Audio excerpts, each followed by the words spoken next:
यह वीडियो बनाने का उद्देश्य जानकारी एवं जागरूकता बढ़ाना है। आप दर्शकों से अनुरोध है कि अपना इलाज स्वयं ना करें और नजदीकी अस्पताल में जाकर उचित सलाह जरूर लें।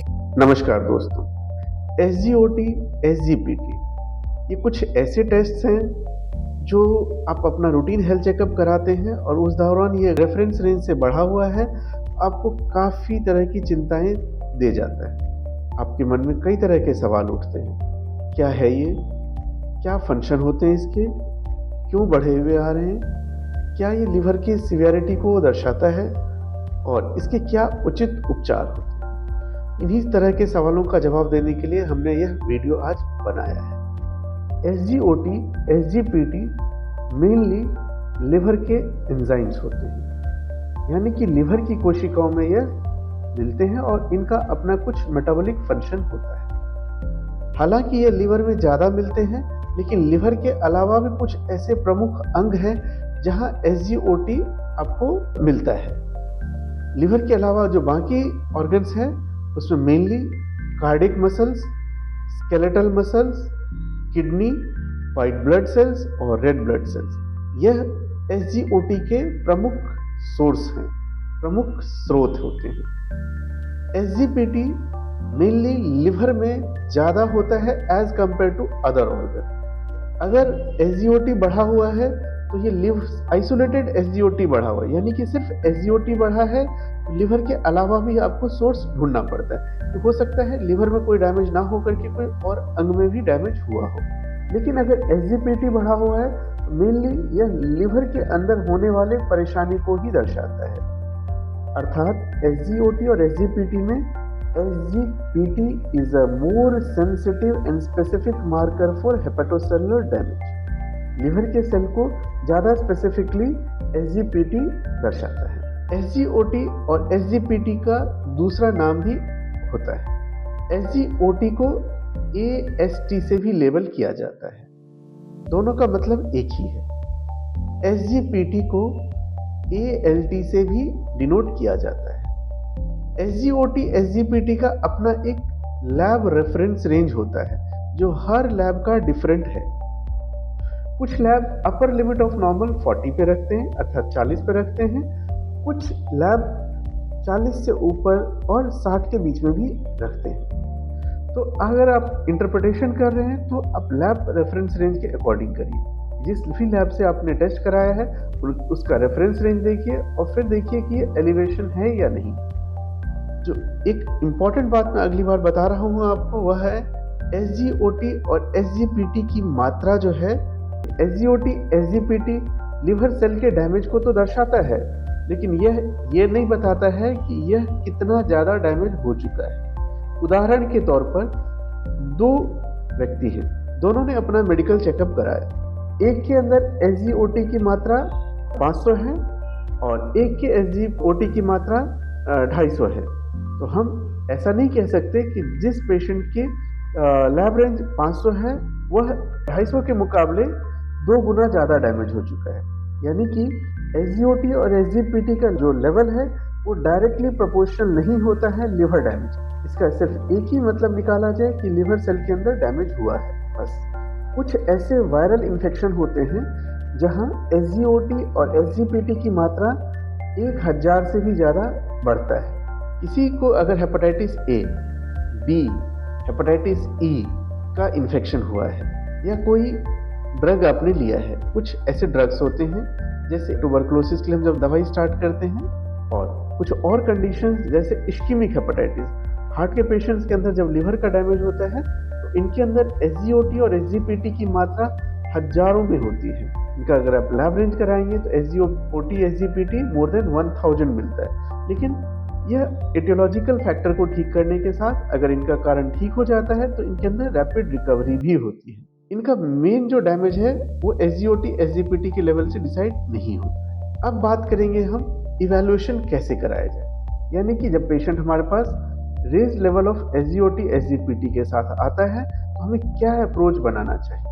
ये बहुत ध्यान देने वाली बात है। जब भी पेशेंट आपके पास आए तो जब भी हमारे पास पेशेंट आता है तो हम हिस्ट्री और एग्जामिनेशन को ज़्यादा प्रमुखता देते हैं। लैब से अगर आप टेस्ट कराते रहेंगे तो पेशेंट को काफ़ी कॉस्टली पड़ जाएगा। तो कुछ प्रमुख बातें हिस्ट्री में हम जरूर पूछते हैं कि कोई अल्कोहल की हिस्ट्री है कि नहीं, मरीज शराब का सेवन करता है या नहीं। अगर शराब का सेवन करते हैं तो कुछ और चीज़ें पूछना अति आवश्यक हो जाता है। शराब का सेवन डेली के तौर पर करते हैं, सप्ताह में 2 से 3 दिन करते हैं, या महीने में कभी करते हैं। और जब भी आप शराब का सेवन करते हैं तो कितना क्वांटिटी लेते हैं, और इस क्वांटिटी को आप ग्राम में डिनोट करने की कोशिश करें। और बिहेवियर पैटर्न जरूर देखें कि वो अर्ली मॉर्निंग ड्रिंकिंग स्टार्ट कर देते हैं, यानी सुबह उठते ही शराब पीना शुरू कर देते हैं, या फिर रात को सोने से पहले शराब पीते हैं। यह बताता है कि अल्कोहल का डिपेंडेंस कितना है और कितना रैपिडली पेशेंट को इससे बाहर निकालना है। कुछ मरीज के अंदर यह इतनी बुरी आदत होती है कि उनका एंटी सोशल बिहेवियर भी हो जाता है, यानी कि परिवार में लड़ाई झगड़ा करते हैं शराब पी करके, आस पड़ोस वालों से गाली गलौज करते हैं। इस तरह के मरीज को इमीडिएटली एक psychiatric evaluation with alcohol de addiction कराना काफ़ी जरूरी हो जाता है। जो शराब पीने से SGOT SGPT बढ़ता है, उसमें आपको जो कुछ हिंट मिलता है जब आप टेस्ट कराते हैं, SGOT और SGPT की मात्रा बढ़ी हुई मिलती है। SGOT SGPT के मुकाबले ज़्यादा बढ़ता है, हालांकि दोनों का वैल्यू जो 300 से नीचे रहता है, 300 से ऊपर नहीं जाता। और SGOT और SGPT का अगर आप रेशियो लेंगे तो ये मोर देन 2 टाइम्स होता है। अर्थात कोई भी शराब का मरीज SGOT SGPT इंसिडेंटली डिटेक्शन के साथ आया है। शराब वो पी रहे थे, लेकिन SGOT SGPT रूटीन टेस्ट में पता चला, कोई सिम्टम्स उनको नहीं था। तो आप ये जरूर ध्यान दें कि SGOT SGPT का वैल्यू कितना है, 300 से कम है या 300 से ज़्यादा है। अगर 300 से कम है और SGOT और SGPT का रेशियो मोर देन 2 टाइम्स है तो ये अल्कोहलिक लिवर डिजीज को फेवर करता है। अगली बात हम करेंगे मेटाबॉलिक सिंड्रोम की। इसमें मुख्य तौर पर आपको पूछना है कि पेशेंट का लाइफस्टाइल कैसा है, सेडेंटरी लाइफस्टाइल है या एक्टिवली वर्किंग है। अगर मान लीजिए कोई ऐसा काम करते हैं जिसमें आप 24 घंटे घर में बैठे रहते हैं, या फिर आप कोई लिथार्जिक एक्टिविटी है जिसमें आपको शारीरिक थकावट नहीं होती है, और उसके अलावा शुगर आपको है, बीपी की शिकायत है, थायराइड की है, लिपिड प्रोफाइल आपका डिरेंज है, ट्राइग्लिसराइड बढ़ा हुआ है, कोलेस्ट्रॉल की मात्रा बढ़ी हुई है, HDL कोलेस्ट्रॉल कम है, एवं शारीरिक मोटापा है, तो यह मेटाबॉलिक लिवर डिजीज की तरफ इंडिकेट करता है। मैं अक्सर अपने OPD में जब भी पेशेंट आता है तो यह प्रमुखता देता हूँ कि उनका लाइफस्टाइल पे ध्यान दूँ, उनका लाइफस्टाइल कैसा है। जो भी मैंने अभी रिस्क फैक्टर गिनाए हैं इनको देखने की कोशिश करता हूँ, और अगर उनका मोटापा आ रहा है तो उनका वेट और हाइट लेने के बाद बॉडी मास इंडेक्स जरूर कैलकुलेट करता हूँ, और बॉडी मास इंडेक्स के हिसाब से मैं उनको उसी टाइम समझाता हूँ कि आप किस कैटेगरी में फॉल करते हैं। आप नॉर्मल BMI के रेंज में आते हैं, ओवरवेट या ओबेसिटी, या फिर मॉर्बिड ओबेसिटी की कैटेगरी में आते हैं, ताकि उनको उनकी परेशानी की गंभीरता के बारे में हम जल्दी से जल्दी समझा सकें। जो नेसेसरी टेस्ट है वो जरूर कराए जाने चाहिए। मेटाबॉलिक सिंड्रोम भी बहुत कॉमनली मिलता है जब अगर आप इवैल्यूएट करने की कोशिश करेंगे। तीसरा अप्रोच हमारा होता है viral hepatitis, chronic hepatitis B और C। क्रॉनिक हेपेटाइटिस B और C में पेशेंट को SGOT और SGPT बढ़ा हुआ मिलता है। ऐसे पेशेंट्स में अगर आपने वायरल मार्कर कराया और हेपेटाइटिस B और C में से कोई भी पॉजिटिव आता है तो उसके हिसाब से आपको फर्दर इन्वेस्टिगेशन प्लान करना पड़ता है। चौथी बात होती है SGOT SGPT के बढ़े होने के कारण कुछ दवाइयों का सेवन जो डॉक्टरी सलाह के बिना लिया गया।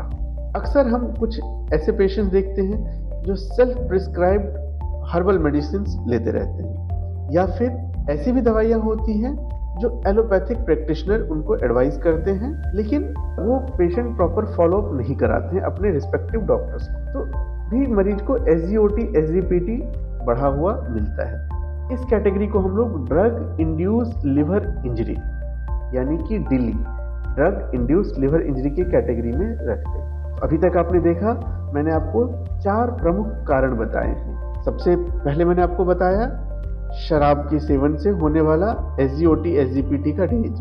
दूसरा, मोटापा, BP, शुगर और लिपिड प्रोफाइल से होने वाले लिवर पे असर और SGOT, SGPT के बढ़ने का कारण। तीसरा कारण, हेपेटाइटिस B और C। चौथा कारण, दवाइयों का सेवन यानी कि ड्रग इंड्यूस लिवर इंजरी। अगर इनमें से कुछ नहीं मिलता है तो हम अदर पॉसिबल कॉज की तरफ भी इवेलुएट करते हैं, जिसमें आपको ऑटोइम्यून हेपेटाइटिस देखना पड़ता है और विल्सन डिजीज, हीमोक्रोमेटोसिस एवं अन्य कारण। यह हमारा अप्रोच रहता है। मैं जाते जाते मैं एक प्रमुख बात बताना चाहूँगा मैं आपको कि अगर मान लीजिए SGOT, SGPT एक्यूट सिम्टम्स के साथ बढ़ा हुआ है, यानी कि अगर जॉन्डिस आया है मरीज को, उसके साथ साथ SGOT, SGPT बढ़ा हुआ है, तो यह मेडिकल अटेंशन की जरूरत इमीडिएटली डिमांड करता है। ऐसे मरीज को इमीडिएटली डॉक्टर को दिखाना है और अपना एक उचित जानकारी प्राप्त करना है। मैं उम्मीद करता हूँ कि आपको यह वीडियो अच्छा लगा हो। अगर आप कोई और अधिक जानकारी चाहते हैं तो हमें कमेंट बॉक्स में लिखें ताकि हम अगले वीडियो में आपके सवालों का जवाब दे सकें। धन्यवाद।